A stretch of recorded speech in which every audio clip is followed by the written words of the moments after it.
Sales की शुरुआत ऐसी होने वाली है। प्रोडक्ट का नॉलेज प्लस प्रोडक्ट का कन्विक्शन, आपके प्रोडक्ट पे विश्वास और आपके प्रोडक्ट का पूरा ज्ञान, तभी आप सेल्स कर सकते हैं। ये मेरी पहली स्ट्रैटेजी।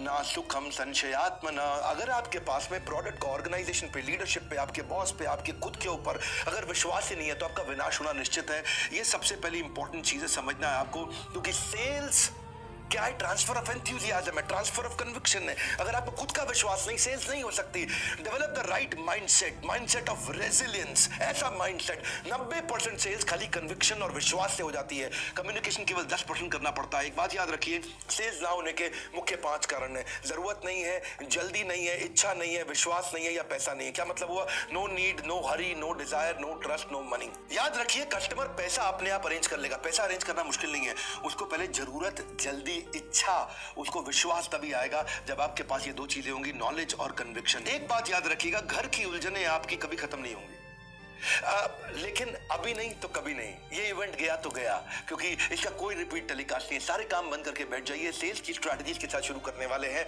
और आज की मेरी स्ट्रैटेजी है अगली, nail the value preposition. Nail value preposition मतलब क्या? क्वांटिफाई करो सामने वाले की वैल्यू को, वो आपका माल खरीद लेगा। Value preposition can be broken down into 2 things. एक है रेलेवेंस और एक है क्वांटिफाइबल वैल्यू। मतलब क्या है? सामने वाले के लिए रेलेवेंट माल बेचो। आज भी जो फेसबुक एड्स दिखाता है ना, वो रेलेवेंट होते हैं। फेसबुक किसी की भी एड दिखाता है, मुझको ट्रेनिंग इंडस्ट्री की दिखाता है। कोई ये सेमिनार कर रहा है, कोई वो सेमिनार कर रहा है, फेसबुक मुझे उसी तरह की एड दिखाता है। फेसबुक जानता है मेरे लिए इंटरेस्टिंग चीज क्या है, मैं क्या देखना चाहता हूँ। फेसबुक मेरे को बिग बॉस नहीं दिखाता है, सावधान इंडिया नहीं दिखाता है, आलतू फालतू आइटम नहीं दिखाता है, टिकटॉक तो मुझको कभी भी नहीं दिखाता है। रेलेवेंस इंपॉर्टेंट है और उसके बाद सामने वाले के लिए वैल्यू को क्वांटिफाई कर दो। इसको अपॉर्चुनिटी क्लोज अप्रोच भी बोलते हैं। अपॉर्चुनिटी कॉस्ट क्लोज अप्रोच क्या मतलब होता है? अपॉर्चुनिटी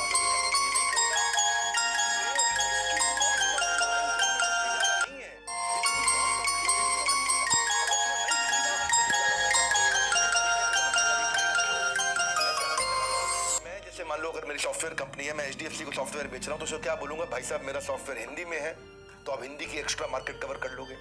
मेरा सॉफ्टवेयर ऐसा है कि आपकी मैन पावर की कॉस्ट कम कर दूंगा, मैं पूरा टेक्नोलॉजी पर काम होएगा।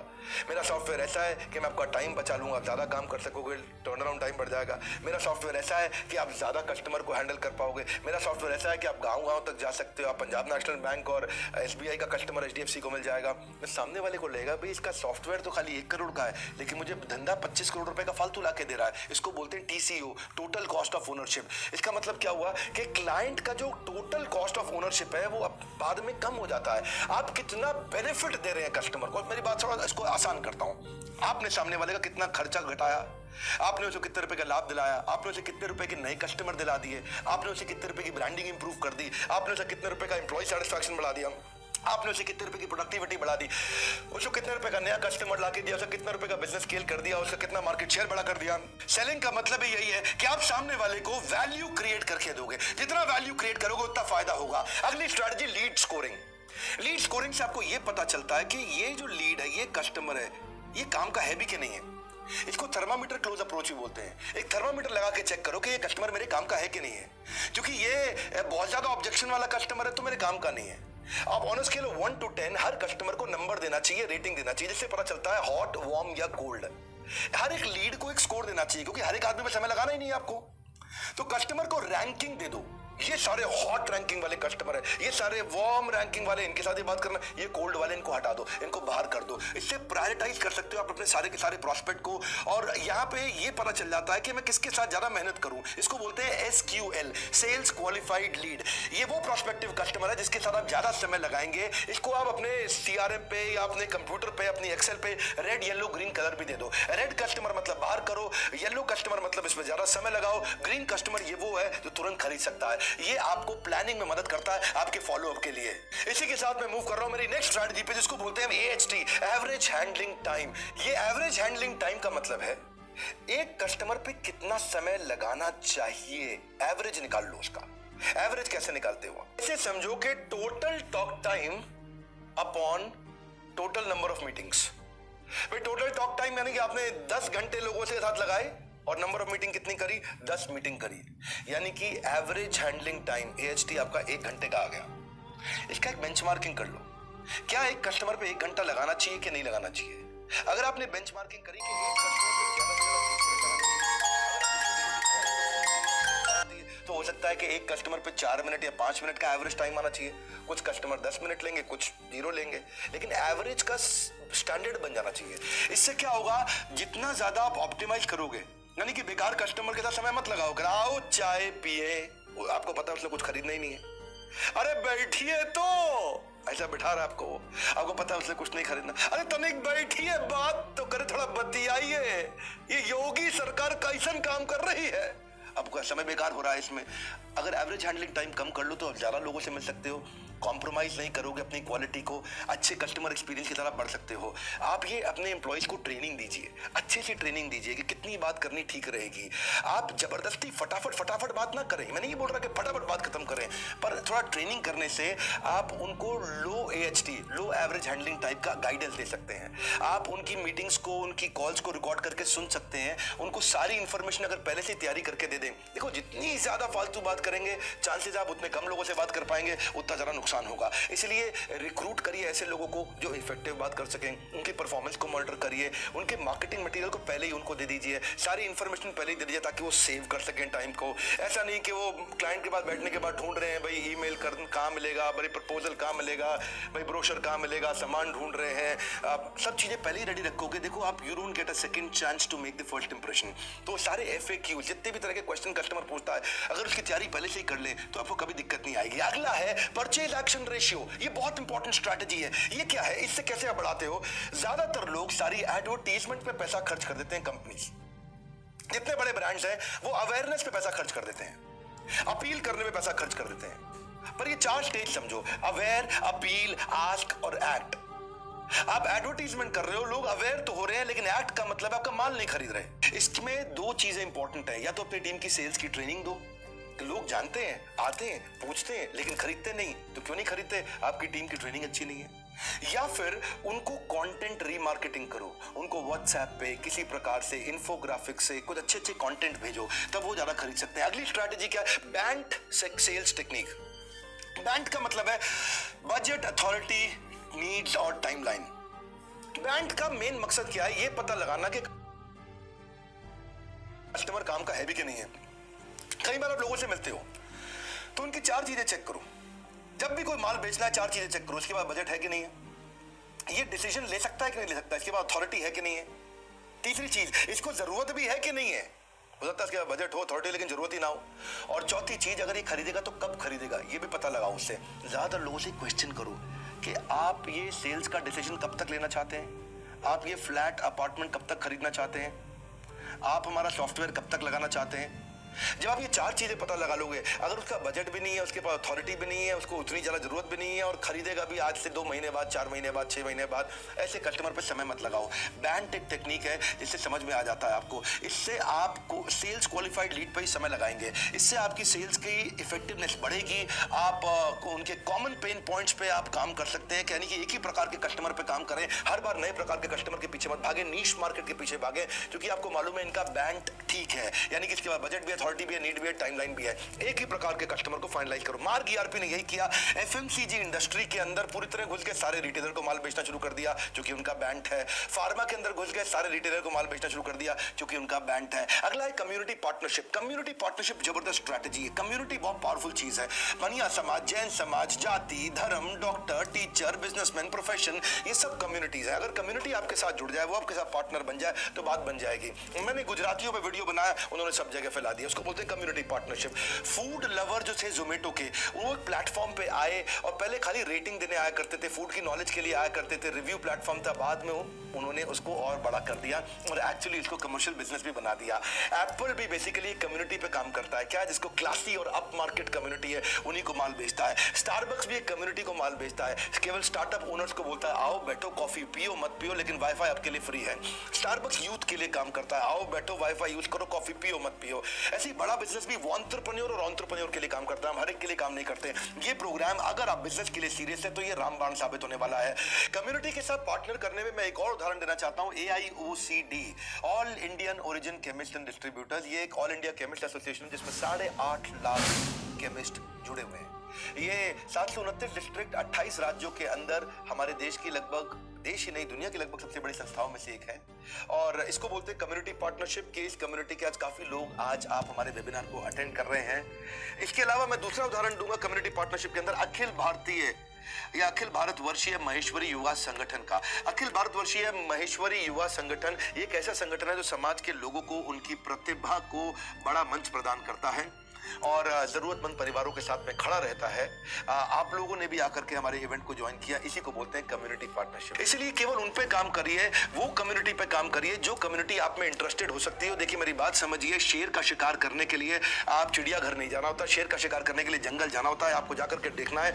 और देखिए कम्युनिटी में आप पूरी कम्युनिटी को उठाएंगे तो वो आपको उठा देगी। If you want to lift yourself, lift someone else, everyone is moving forward together, then success will take care of itself. तो आप कम्युनिटी को साथ लेकर के चलो। अगली स्ट्रेटजी है B2B मेडिक सेल्स टेक्निक, जिसका भी B2B बिजनेस है उसको काम आएगी। ये मेट्रिक क्या होता है? Metrics, economic buyer, decision maker, decision criteria और डिसीजन प्रोसेस, ये 4 चीजें होती हैं। यानी कि ये भी एक क्वालिफिकेशन प्रोसेस की टेक्निक है, कॉम्प्लेक्स एंटरप्राइज सेल्स में बड़ा काम आता है। अगर आप किसी को माल बेचना चाहते हो, 4 चीजें चेक करो।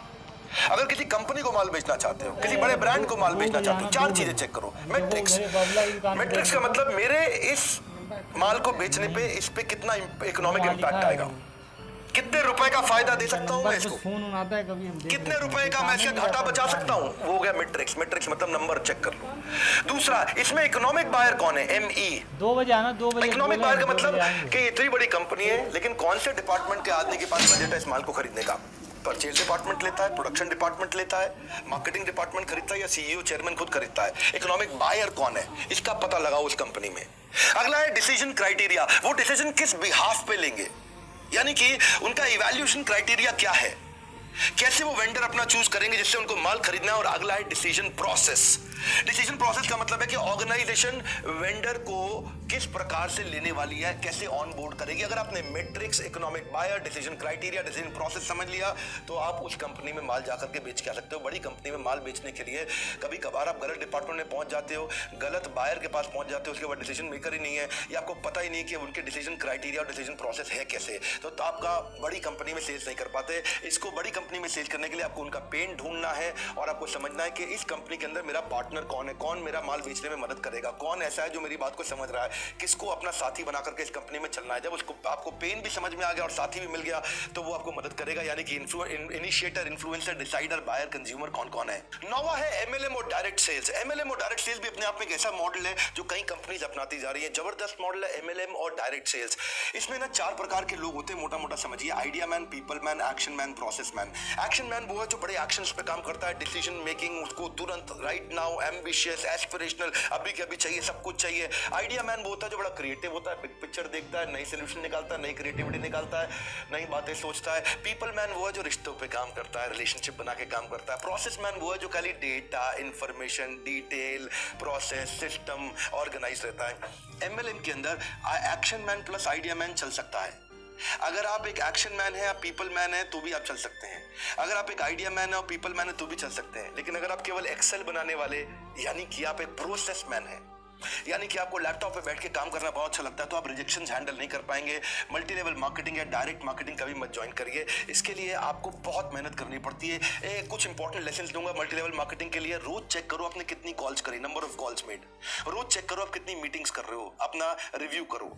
रीपर्चेज कितना करा पा रहे हो, नंबर ऑफ हायरिंग ज्वाइनिंग कितनी करा पा रहे हो, इन्वॉल्वमेंट इन एजुकेशनल प्रोग्राम्स आपका कितना है, नंबर ऑफ प्रोग्राम्स और मीटिंग्स आपने कितनी ऑर्गेनाइज कराई हैं। अगर ये 6 स्टेप्स को रोज इवैल्यूएट करोगे आपको दिक्कत नहीं आएगी। MLM में सफलता के लिए मैं आपको 5 लर्निंग दे रहा हूं। एक, आपके अपलाइन के प्रति बिहेवियर बहुत अच्छा होना चाहिए।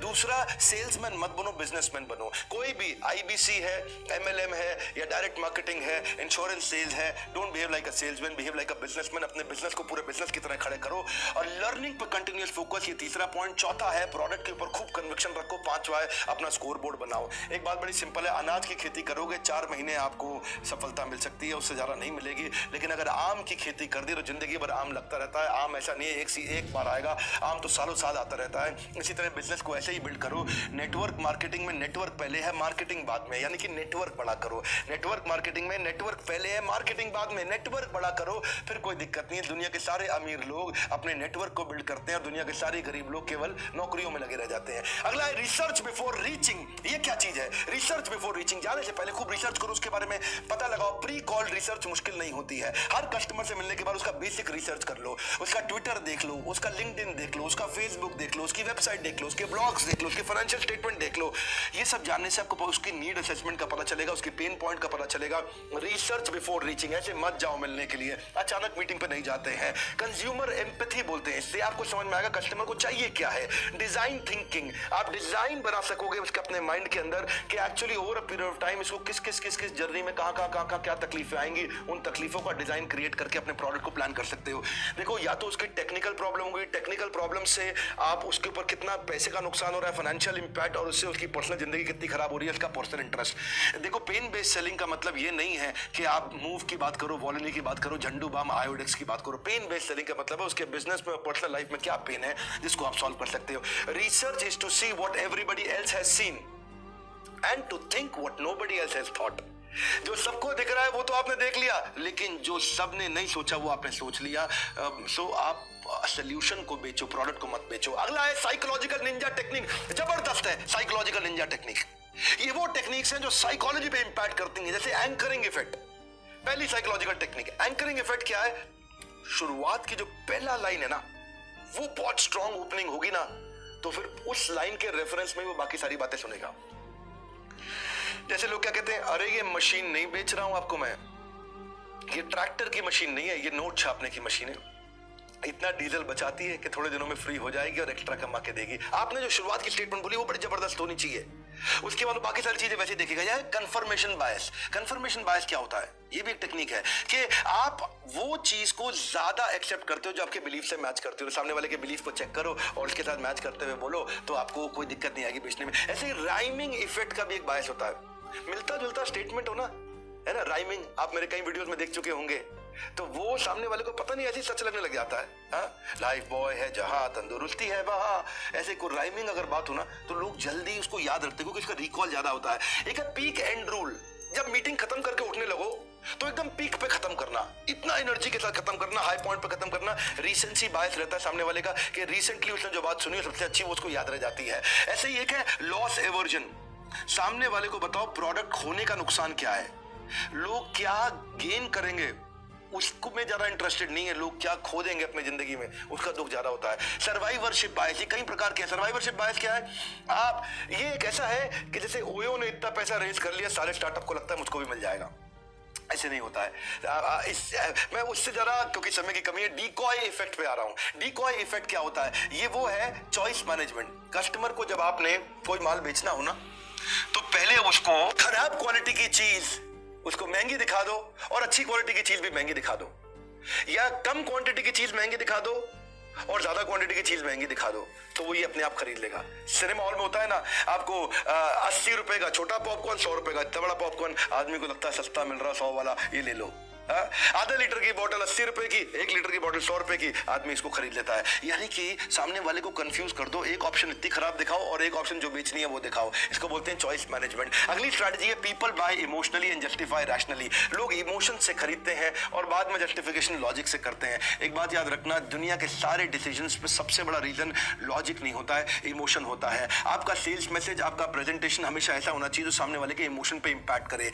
Grid, fear, humanity, pride, shame, ये सब बड़े स्ट्रॉन्ग इमोशंस हैं। सारे के सारे थीम, सारे बड़े बड़े ब्रांड्स यही करते हैं। जैसे माउंटेन ड्यू थ्रिल का इमोशन देता है, डर के आगे जीत है। एमसील, एक टपकती बूंद आपकी जिंदगी बदल सकती है, उसको बोलते हैं फियर ऑफ मिसिंग आउट। भैया ये निकल गया तो दिक्कत। ऐसे ही मास्टर कार्ड, सर्फ एक्सेल, दाग अच्छे, ये सब क्या बड़े स्ट्रॉन्ग इमोशंस की कहीं ना कहीं बात करते हैं। People don't buy for logical reason, they buy for emotional reason. याद रखिएगा इस पॉइंट को। एक सोल सेटिस्फाइंग इमोशन मिल जाए, उसको दर्जनों लॉजिकल फैक्ट इग्नोर कर देगा, एक सोल सेटिस्फाइंग इमोशनल रीजन मिल जाए सामने वाले को। अगला है assign top representative to high value territories. ये बहुत इंपॉर्टेंट है। ज्यादातर लोग गलती क्या करते हैं, जिस जगह पे धंधा नहीं चल रहा वहां पे सबसे अच्छे आदमी को भेज देते हैं। जिस मार्केट में, जिस टेरिटरी में, जिस डिस्ट्रीब्यूटर के पास, जिस रिटेलर के पास, जिस कस्टमर के पास माल नहीं बिक रहा, वहां सबसे अच्छे आदमी को भेज देते हैं। बिल्कुल गलत तरीका है। सबसे अच्छे कस्टमर के पास सबसे अच्छा आदमी लगाना चाहिए, क्योंकि फिर वो और नर्चर होकर और ज्यादा बड़ा हो जाता है। जिस टेरिटरी पे आपका माल सबसे अच्छा बिक रहा है, वहां सबसे ज्यादा आदमी लगाइए। एक बात बताएं, हार्ट का ऑपरेशन करना है वो क्रिटिकल चीज है, उसको रामू काका से नहीं करवाओगे, उसको सबसे अच्छे डॉक्टर से कराओगे। जहां सबसे बड़ी ग्रोथ आती है वहां सबसे इंपॉर्टेंट आदमी लगाना चाहिए। इसको बोलते हैं परेटो प्रिंसिपल। आपके 20% क्लाइंट आपको 80% रेवेन्यू देते हैं, तो यानी कि उस 20% क्लाइंट पर सबसे अच्छी हो नहीं रहा, वहां सबसे ज्यादा इंटेलिजेंट आदमी लगा दिया, भाई तू निकाल के ला यहां से। ना ना ना ना, हल्के आदमी से धीरे धीरे शुरू कराओ, जब वहां ग्रो करे तो और इंटेलिजेंट आदमी लगा दो। जितना ज्यादा क्रिटिकल एरिया है उतनी ज्यादा केपेबल मैन पावर आपको चाहिए। इसको याद रखिएगा। एनालिटिकल आदमी लगाओ जो रैपो बिल्ड कर सके जाके कस्टमर से। मेरी भी कुछ मार्केट ऐसी है जहां पे मेरा बिजनेस बहुत ज्यादा ग्रो करता है, मैं वहां और इंटेलिजेंट लोग लगा दिए, नर्चर करते हैं वो जाके क्लाइंट्स को, डिसीजन मेकर को। उसके पास पोटेंशियल परफॉर्मेंस स्किल विल होना चाहिए, तभी उसको केपेबल मैन पावर माना जाएगा। अगली स्ट्रेटजी जैब जैब जैब हुक, इसको बोलते हैं गिव क्यूब आस्क। क्या मतलब हुआ जैब जैब जैब का? मतलब हुआ एक वो बॉक्सर के ऊपर किताब लिखी थी जिल रोले ने। वो क्या बोले, एक अच्छा बॉक्सर क्या करता है, पहले 3 बारी जैब करेगा, ऐसे जैब जैब जैब करेगा, है ना, ऐसा ऐसा हाथ दिखाएगा, और बाद में अचानक ठॉक हुक करेगा, जो कि उससे वो कंफ्यूजन क्रिएट करता है। ऐसे ही आपको भी अगर सामने वाले को अगर कुछ माल बेचना है तो पहले उसको दो, गिव गिव गिव, इतना दे दो कि रिलेशनशिप बन जाए, इमोशनल बैंक अकाउंट आपका बिल्ड हो जाए। एक तो फाइनेंशियल बैंक अकाउंट है, एक इमोशंस का, रिश्तों का भी बैंक अकाउंट होता है। कृष्ण भी कहते हैं ये यथा माम प्रपद्यन्ते ताम सतैव भजाम्यहम्, कि लॉ ऑफ इंक्रीजिंग रिटर्न, जब आप दोगे उससे ज्यादा तो आपको मिलेगा, उससे भी कहीं ज्यादा जो ज्यादा आपने दिया था। यानी कि ज्यादा दो, शुरू में रिलेशनशिप बिल्ड करो, give give give then ask. ऐसे ही हम भी अपने यूट्यूब चैनल पर करते हैं, पहले पूरा वीडियो देते हैं, लास्ट में बोलते हैं भाई सब्सक्राइब करना चाहता हो कर सकते हो।